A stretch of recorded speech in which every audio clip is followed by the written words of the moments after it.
Hi, my name's McKenna. So a little bit about me is I come from a small town called Shelburne, Ontario. It's a little bit north of Toronto. And I have a background in illustration, so a bachelor's degree, and I've also been teaching English as a second language for about 2 years now, 1 year with Cube. So I love working with children, and I've been doing it for about a year. And one thing that I love is how working with children I can be so patient. It's one of my best strengths. I love seeing the kids grow and their English improve so much throughout the times, and I hope to see them grow even more throughout this learning experience that they have. And that I especially see with these kids as I've been teaching some of them for the past year, and I've met them a few months ago for the online part. I've seen them grow online and in person, and I'm really excited to keep seeing them grow as the time progresses here. One thing that I really love about Japan as well is how they're also so patient in Japan. Whenever I traveled there, it was such an amazing experience. Everybody there is so patient, the culture is so beautiful, and it's something that I'm able to learn from these kids as well. Hearing their language and hearing them talk about everything that they love, it's just something that I want to keep seeing, and it's so beautiful, and I love this experience that we have with them, and I want to see everything to the end, and I can't wait to keep working with these kids. Hi, my name's Stephanie Ola, and I've been working for Cube International for a couple years now.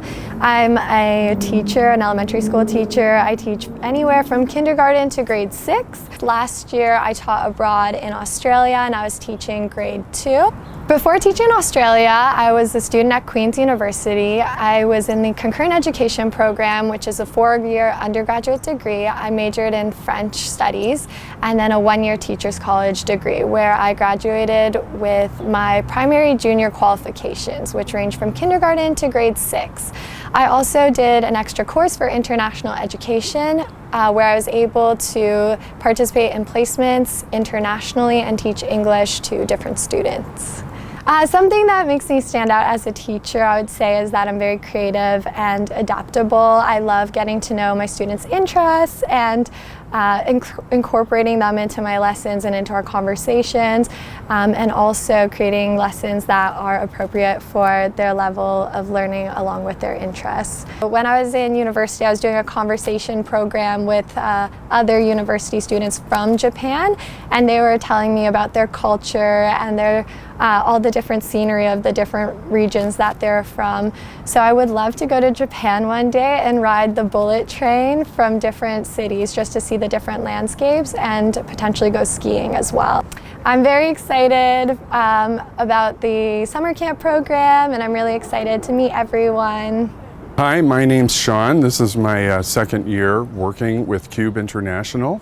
And I had such a wonderful experience last year, and I am really looking forward to what we're going to be doing this year. My experience in English is I have a degree in English from U of T, and also political science. And the path I took after that was I went into musical comedy, which I know sounds a bit weird, but actually, you know, English skills in improv and comedy and music are very important. And so I'm able to combine those two things, the U of T degree in English and many years of experience working on musicals and improv and teaching. I also taught musical improv to teenagers and sometimes children, adults.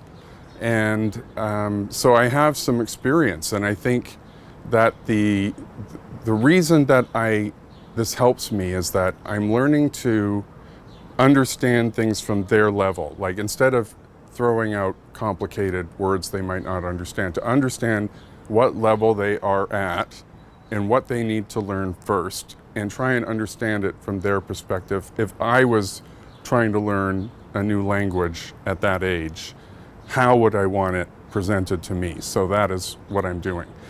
I enjoy Japanese culture quite a lot. I took film in university as well, so I learned about Akira Kurosawa and the Seven Samurai and the influence that these films had on American films, and For instance, Star Wars is sort of based on the Hidden Fortress, and even the soundtrack by John Williams is similar. So that is something I've enjoyed for a long time. I saw Kegamusha when I was a child, so his films have been around me for my whole life, and especially the influence on things like Star Wars, so it's just always around you. So yeah, I'm really looking forward to doing some of the things we did last year. My favorite was Niagara Falls. And I think this year I'm really looking forward to the Metro Zoo because I have not been there in a long time. So I'm really looking forward to that and teaching the children how to say all the animals' names and everything. So I'm looking forward to it. Yeah.